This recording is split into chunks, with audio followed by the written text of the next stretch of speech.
Tonight, there are questions and concerns about how the shooter was able to gain access to the roof of this nearby building and fire a rifle at former President Donald Trump. Action News reporter Brianna Gallagher talked to a former FBI agent about security measures that are supposed to be in place during big events like this for high-profile figures. Brianna, what did he tell you? Yes, Sarah, well, that's exactly part of what investigators are trying to figure out. How did that shooter gain access to that roof? Why was it not secure? We spoke with a former FBI agent of 25 years to talk about the planning and security for an event like this. How did this person obtain a tactically advantageous position within 150 meters of the subject? Kyle Vowinkle, a former FBI agent and now founder of Elite Mindsets, has worked very closely with Secret Service and knows how extensive the security planning is for a rally like the one in Butler. I was there in the Boston Marathon bombing.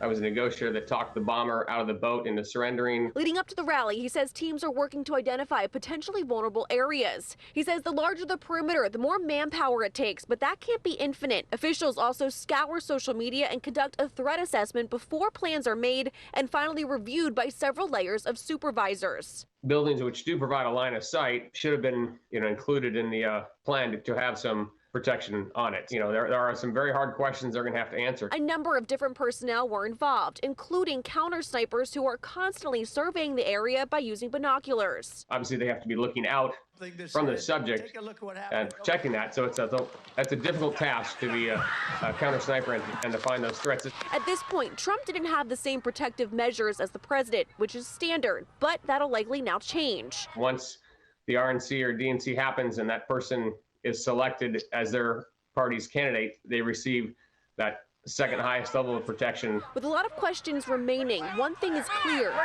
the immediate action and bravery from law enforcement. So these Secret Service agents are men, women with families, with children, and they, again, stood in a line of fire immediately to protect that individual, to, again, protect our nation. This remains a very active investigation. The FBI is asking anyone with any information, pictures and videos to please contact them. We're live in the SAT Center tonight. Brianna Gallagher, Channel 6 Action News. Sarah? Yeah, interesting. Brianna, thank you. ABC